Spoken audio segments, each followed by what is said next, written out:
नमा संस्कृताय दोस्तों, यूट्यूब से मैं साधना आप सबका स्वागत अभिनंदन करती हूँ। कैसे हैं दोस्तों आप लोग? आशा करती हूँ कि स्वस्थ व्यस्त मस्त होंगे। इसी आशा और विश्वास के साथ दोस्तों आइए आज का पाठ शुरू करते हैं। जो आज हम लोग फिर से महाकवि भारवी द्वारा रचित किरात अर्जुनीयम का प्रथम सर्ग का अध्ययन हम लोग कर रहे हैं। किरात अर्जुनीयम के प्रथम सर्ग का आज हम लोग 19 नंबर श्लोक से वाचन करेंगे दोस्तों, अध्ययन करेंगे। उसके पहले जो हम लोगों ने 17-18 पिछले वीडियो में अध्ययन किया था उसका जो है वाचन कर लेते हैं। तो बिना देरी किए हुए दोस्तों आइए हम लोग अपने पाठ की शुरुआत करते हैं।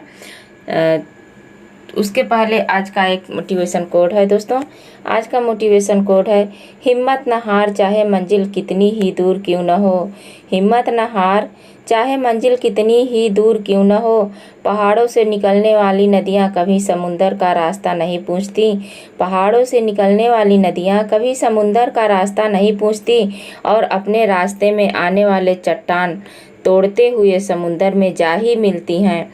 चाहे उनके रास्ते में कितनी ही रुकावट क्यों न हो दोस्तों, वे चट्टानों को तोड़ते हुए और समुंदर में जाके मिल ही जाती हैं, उन्हें कोई रोक नहीं पाता।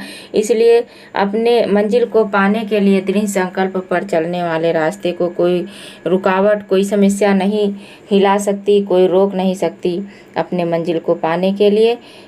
तो इस मोटिवेशन कोड से हम आप लोगों को यही कहेंगे कि अपने मंजिल को हासिल करने के लिए हर वो कदम उठाइए और हर मुश्किल से अपने को टकराते हुए अपने लक्ष्य को पाने की कोशिश करिए दोस्तों।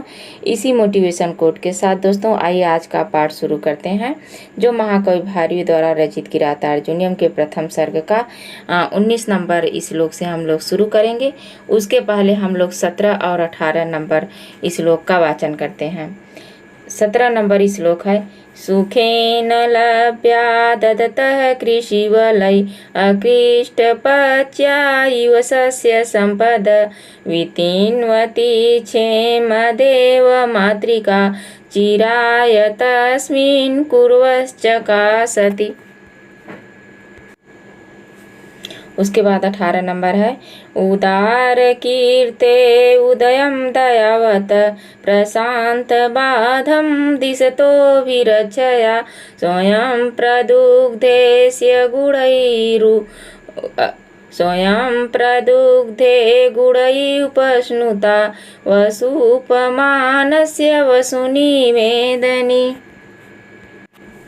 19 नंबर है, महौजसो मान्धना धनार्जिता धनुर्भितः संयति लब्धकीर्तया न संहता तस्य न भिन्नवृतय प्रियाणि वाञ्छन्य युत्सुभिः समहितुम्। महीवृतां सच्चरितैश्चरैः क्रिया सवेदनीह से संशेषितक्रिया महोदशैतस्य हितानुबन्धेभिः प्रतीयते धातुरिवे हितं फले। तो ये हमारा वाचन था दोस्तों। उसके बाद आइए हम लोग यहाँ से अपने पाठ की शुरुआत करते हैं।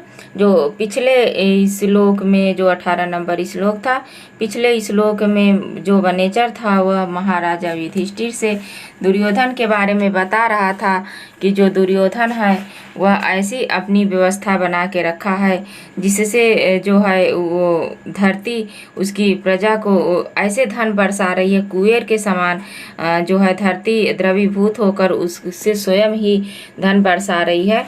तो इन सब बातों का वह 18 नंबर में श्लोक में जिक्र किया था। उसके बाद इसमें कह रहा है वनेचर कि जो कुरु राज्य के सैनिक हैं किस प्रकार के हैं और वे दुर्योधन के प्रति किस तरह से समर्पित हैं, इन्हीं सब बातों को प्रस्तुत कर रहा है महाराजा युधिष्ठिर के सामने वनेचर। तो आइए इस श्लोक में 19 नंबर श्लोक में हम लोग देखते हैं कि वनेचर दुर्योधन के सैनिकों के बारे में क्या बताया है। वह कह रहा है कि महौजसौ मान धना धनार्चिता धनुर्भिता संयति लब्ध कीर्तया न संघता तस्य अस्य न भिन्नवृत्तया प्रियाणि वाञ्छन्ति द्वितीय सुभी समीहितुम। तो यहाँ पे हम लोग अन्वय के आधार पर और जो है शब्दार्थ के आधार पर अर्थ को समझेंगे। महौजसव, महौजसव शब्द का अर्थ होता है महान बलशाली। क्या महौजसव शब्द का अर्थ होता है महान बलशाली। क्या महान बलशाली। मान धनाह का अर्थ होता है स्वाभिमान स्वाभिमान रूपी धन वाले। क्या स्वाभिमान रूपी धन वाले या स्वाभिमानी धन वाले। जो महान धना के स्वाभिमान रूपी धन वाले। महौजसव यानी महान बलशाली। यहाँ पे देखिए महान बलशाली, यहाँ से महान बलशाली और अभिमान रूपी धन वाले। महान बलशाली स्वाभिमान रूपी धन वाला ऐसा कौन, वह दुर्योधन था। उसके बाद है कि धना धनार्चिता। धना धनार्चिता का अर्थ क्या होगा दोस्तों कि धन के द्वारा समृद्ध होने वाला। क्या धन के द्वारा समृद्ध होने वाला। धनुर्विता, धनुर्विता का अर्थ क्या होगा कि धनुर्विता का अर्थ होगा कि धनुष बाण को धारण करने वाले योद्धा। अच्छा यहाँ पे है संयति। संयति शब्द है दोस्तों, अच्छा अन्वय के आधार पर देख रहे हैं। ये देखिए महाजसव का अर्थ होता है कि महान बलशाली और मान धना का स्वाभिमान रूपी धन वाले। धनार्जिता माने धन समृद्धि के द्वारा। संयत शब्द है। संयति का अर्थ होता है संग्राम में। संग्राम में लब्ध कीर्तय मीन्स कीर्ति प्राप्त करने वाले। कौन, धनुर्वित यानी धनुष बाण को धारण करने वाले। यहाँ पे बनेचर कह रहा है कि जो इसमें जो ये श्लोक है इसमें कह रहा है कि उसके जो सैनिक हैं, कुरु राज्य के जो सैनिक हैं, वह दुर्योधन के प्रति कैसे ही अपने आप को समर्पित किए हुए हैं। तो कह रहे हैं कि जो है स्वाभिमान बहुत महान बलशाली और स्वाभिमान रूपी धन वाले तथा धनुष बाण को धारण करने वाले, युद्ध में संग्राम में समृद्धि को प्राप्त करने वाले जो सभी धनुधर हैं, क्या है, धनुष धारण करने वाले हैं, वो क्या कह रहे हैं, न संघता, न संघता न भिन्नता। तो न संघता का अर्थ क्या होगा दोस्तों, न संघता का अर्थ होगा कि अलग दल के रूप में, अलग दल के रूप में संगठित न होने वाले। क्या, न संगता, न संगतस्य न भिन्न वृत्त है, न अलग यानी भिन्न नहीं है, न भिन्न है कि दूसरे से भिन्न न करने वाले, यानी दूसरों से भिन्नता नहीं करते और ना ही वे अपना अलग संगठन बनाए हुए हैं।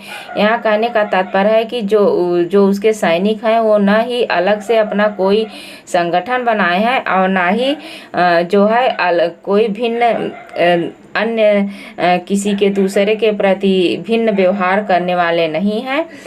कौन नहीं है, धनुर्भिता यानी धनुष को धारण करने वाले, धनुष बाण को धारण करने वाले जो योद्धागण हैं वो क्या कहते हैं, अशुभी मतलब अपने प्राणों के, अशुभी मतलब अपने प्राणों के, तस यानी उस दुर्योधन के प्रति, उस दुर्योधन के प्रति अपने प्राणों को, प्राण भी मतलब कार्यों में, दुर्योधन के कार्यों में समीहित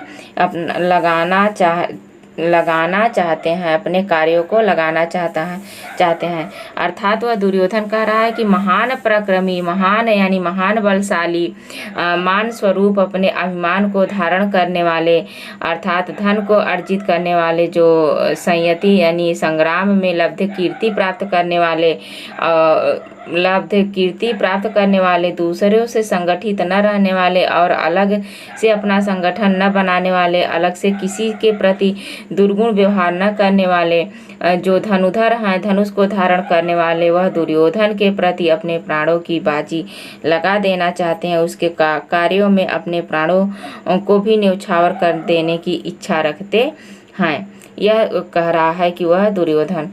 उसके बाद यहाँ पे ये देखिए शब्दार्थ विद्या, महाजसव यानी महान बलशाली वाले, अत्यधिक पराक्रमी, महान कुशल आदि यानी अभिमान में जिसका धन प्रतिष्ठित, कीर्ति धन को समझने वाले मनस्वी लोग, धनार्जिता यानी राजा दुर्योधन के धन से सत्कृत यानी पूजित, सम्मानित, प्रसन्न किए गए हुए, संयति यानी युद्ध संग्राम समर भूमि युद्ध स्थल में, लब्ध कीर्ति यानी कीर्ति यश प्राप्त कर लेने वाले, कीर्ति को प्राप्त करने वाले, न संगता स्वार्थवश अथवा राजा के विरोध में संगठित नहीं होते, गुटबंदी नहीं करते, दलबंदी नहीं करते, कह रहे हैं गुटबंदी दलबंदी न करने वाले, न भिन्न वृत्तय आपसी वैमनस्य के कारण प्रतिकूल विरोध आचरण न करने वाले, किसी के प्रति दुर्गुण व्यवहार न करने वाले, मन का न करने वाले, आपसी शत्रुता के, स्वामी के कार्य में बाधक न होने वाले, धनुर्धर यानी धनुर्धारी योद्धा, वीर, अशुभी यानी अपने प्राणों के बाजी को समर्पित करके तस्य उस दुर्योधन के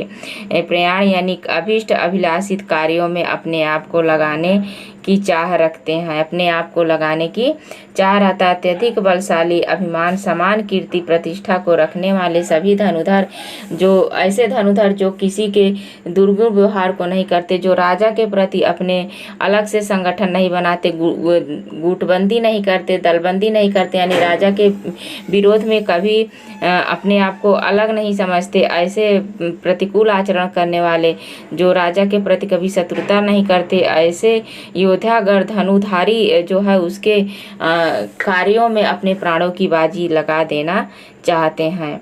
उसके बाद यहाँ पे हम लोग थोड़ा सा टिप्पणी देख लेते हैं दोस्तों। तो टिप्पणी है कि जैसे महवजसव में है कि महवजसव शब्द में बहुब्रीहि समास है। महवजसव शब्द में क्या है? बहुब्रीहि समास है। मान धना में भी बहुब्रीहि समास है। और उसके बाद धनार्चिता शब्द में तृतीय तत्पुरुष समास है दोस्तों। संयति शब्द बना कैसे है? सम उपसर्ग पूर्वक यम धातु से, सम उपसर्ग यम धातु, सम उपसर्ग से यम धातु से संयति शब्द बना है, जो सप्तमी विभक्ति एक वचन का रूप है। और लब्ध कीर्तयः, लब्ध कीर्तयः में भी बहुब्रीहि समास है। क्या है? लब्ध कीर्तयः में बहुब्रीहि समास है दोस्तों। न भिन्न वृत्तयः, यहाँ पे है न भिन्न वृत्तयः में भी क्या है? बहुब्रीहि समास है। और धनुर्धतः शब्द बना कैसे है? धनुष शब्द में डूभ्रीय प्रत्यय और कर्ता अर्थ में क्यों प्रत्यय लगा के बना है। और उसके बाद समीहितिम शब्द कैसे बना है? सम उपसर्ग इह धातु से समीहितिम शब्द बना है। इसमें अलंकार, इस जो है इसमें अलंकार कौन सा है? तो इसमें अलंकार है काव्यलिंग अलंकार और परिकर दोनों अलंकार है। क्यों? क्योंकि इसमें है साथ ही इन दोनों के अलंकारों की समाविष्टि हुई है। किसके कारण? वो कह रहे हैं कि जो समासोक्ति और परिकर दोनों अलंकारों का इसमें विवेचन हुआ है। गुण इसमें प्रसाद है, रीति वैदर्भी और छंद वंशस्थ है दोस्तों। उसके बाद कुछ और दिया हो तो आइए देख लेते हैं हम लोग यहाँ पे। ये देखिए संहिता शब्द जो बना है समीहितिम, समीहित तुमुन प्रत्यय से संध। और लब्ध कीर्तयः में यहाँ देखिए लब्ध है, लब्ध कीर्तयः में बहुब्रीहि समास है। न भिन्न वृत्तयः में भी बहुब्रीहि समास है। मान धना में बहुब्रीहि समास है। धनाई अर्चिता इति धना में तत्पुरुष है। महत ओजः में भी बहुब्रीहि है, इसमें बहुब्रीहि समास है दोस्तों। उसके बाद अगला श्लोक हमारा है 20 नंबर श्लोक है। मही भृताम सच्चरितैश्चरैः क्रिया स वेद निःशेषम शेषित क्रिया महोदस्यै तस्य हितान अनुबंधवीय प्रतीयते धातु वीर्य फलैः। तो इसे आइए देखते हैं कि पहले इसके शब्दार्थ को। तो इसमें शब्दार्थ सबसे पहले है अशोषित अक्रिय। अशोषित अक्रिय कहाँ है? अशोषित अक्रिय का अर्थ होगा समस्त कार्यों को पूर्ण रूप से संपन्न करने वाले। यहाँ देखिए समस्त कार्यों को पूर्ण रूप से क्या है? पूरा करने वाले, यानी कार्यों की समाप्ति निरंतर करते हुए कार्यों को अपूर्ण न छोड़ने वाले, यानी वह दुर्योधन, किसी भी कार्य को वह दुर्योधन जो है वह पूरा करके ही छोड़ता है, अधूरा नहीं छोड़ता। सच्चरितैः का अर्थ क्या होगा दोस्तों? यहाँ पे सच्चरितैः का अर्थ होगा शुद्ध चरित्र आचरण वाले। चरई यानी गुप्तचरों के द्वारा समीभृता, दूसरे राजाओं के क्रिया यानी क्रियाओं के कार्यों को निःशेष पूर्ण रूप से पूरी तरह से वेद यानी जानता है। धातु इव विधाता, सृष्टा यानी परमेश्वर के अर्थ में कहा गया है। कहा गया है कि वह अच्छी तरह से जान रहा है। तस् यानी वह दुर्योधन इहितिम अभीष्ट चेष्टा उद्योग महोदयी का अर्थ होगा अत्यधिक उत्कर्ष, वृद्धि, समृद्धि, लाभ करने वाले। हितानु बंधु भी, हितकारक, सुखकर, शुभ कल्याणकारक, मांगलिक, परिणाम पर्यवसान अनुबंध वाले, परिणाम सुखद, परिणाम के सुख देने वाले, फलई मानी फलों यानी परिणामों को के द्वारा, प्रतीयते माने प्रतीत होता है, प्रतीत होता है। यहाँ एक एक अक्षर को देख लीजिए। यहाँ कह रहा है अशोषित, अरे यहाँ पे है अशोषित का अर्थ होगा कि समस्त कार्यों को पूर्ण रूप से संपन्न करने वाला वह दुर्योधन। समस्त कार्यों को संपूर्ण रूप से पूर्ण करने वाला वह दुर्योधन, अर्थात किसी कार्य को अधूरा न छोड़ने वाला वह दुर्योधन क्या कर रहा है? सच्चरितई है। सच्चरितई का अर्थ है कि अच्छे निष्कपट आचरण करने वाला। सच्चरितई से निष्कपट आचरण करने वाला। चरही यानी गुप्तचर के द्वारा, गुप्तचरों के द्वारा क्या करता है कि गुप्तचरों के द्वारा महीभृताम राजाओं के क्रियासु, राजाओं के महीभृताम, राजाओं के कार्यों को महीभृता में है, राजाओं के कार्यों को क्या करता है? कार्यों को निःशेष, कार्यों को निःशेष यानी पूर्ण रूप से बचे हुए कार्यों को अच्छी तरह से समाप्त करके ही छोड़ता है, यानी अधूरा न छोड़ता हुए। धातु रियु माने ब्रह्मा के समान। तस यानी उस दुर्योधन के अनुसार जो उन्नति और अतिशय है, सभी कार्यों को अच्छी तरह किया जाता है। अर्थात कहने का तात्पर्य है, बनेचर कह रहे हैं कि इसमें जो दुर्योधन है वह भली भांति अपने कार्यों को कर रहा है और कार्यों को पूर्ण रूप से संपन्न कर लेने वाला वह दुर्योधन अच्छे चरित्र वाले गुप्तचरों के द्वारा अन्य राजाओं के कार्यों को भली भांति जान लेता है। बिना बताए हुए सभी के कार्यों को जान लेता है, किंतु उसका अपना मतव्य विधाता भी नहीं जान पाते, यानी उसका जो अपना मन है वह किसी को नहीं बताता, उसके विधाता भी नहीं जान पाते और वह सबके कार्यों को अच्छी तरह से जान लेता है। और इसी उन्नति के कारण वह हितकारी और परिणाम परंपरा वाले कार्य सिद्धों से ही जाना जाने लगा है। कौन? वह दुर्योधन। वह कह रहा है कि समस्त कार्यों को पूर्ण रूप से समाप्त पूरा करने वाले अथवा करके वह दुर्योधन शुद्ध चरित्र आचरण करने वाले गुप्तचरों के द्वारा दूसरे राजाओं संपूर्ण कार्यों और क्रियाओं के रहस्यों को पूरी तरह से जानता है। विधाता की इच्छा की तरह उस दुर्योधन की चेष्टा योजना अत्यधिक समृद्धि से प्रदान करने वाली तथा कल्याणकारक फलों वाली होती है और वह अपना किसी से नहीं बताता। यहाँ व्याकरणात्मक टिप्पणी को देख रहे थे। चरैय शब्द है चरंती इति चराहतई। चर धातु से जो है अच प्रत्यय लगा के बना। हितान अनुबंधवी में हित अनुबंधड़िनी और हितम में इह अक्त से लट प्रत्यय बहुवचन का रूप, अन्य पुरुष के बहुवचन का रूप है दोस्तों। तो इस श्लोक में बस इतना ही। उसके बाद यहाँ पे देख लेते अशोषित। अशोषित शब्द में कौन सा समास है? यहाँ लिखते हैं अशोषित। अशोषित शब्द में बहुव्रीहि समास है और नए तत्पुरुष समास भी है। नए तत्पुरुष समास का जो होगा न शोषिता इति अशोषिता में नए तत्पुरुष समास है। अशोषिता क्रिया एन सह अशेषित क्रिया में बहुव्रीहि समास है। क्या इसमें बहुव्रीहि समास और नए तत्पुरुष समास दोनों है। सच्चरितई है। सच्चरितई में भी क्या है कि बहुव्रीहि समास है। सच्चरितई में बहुव्रीहि समास है। सच्चरितम एसाम ते सच्चरिता तय सच्चरितई है बहुव्रीहि समास है दोस्तों। चरई शब्द चर धातु से अच प्रत्यय लगा के बना है। उसके बाद निःशेष शब्द नि उपसर्ग के शीष धातु से घय प्रत्यय लगा के बना है दोस्तों। और इसमें महोदयी है। महोदयी में भी बहुव्रीहि समास है। यहाँ पे क्या है? महोदयी। महोदयी में भी बहुव्रीहि समास है।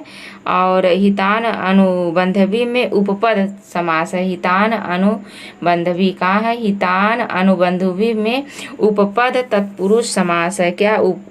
उपपद तत्पुरुष समास है दोस्तों। अप्रतीयते में प्रति उपसर्ग से ई धातु से आत्मनेपदी के लट्लकार प्रथम पुरुष एक वचन का रूप है।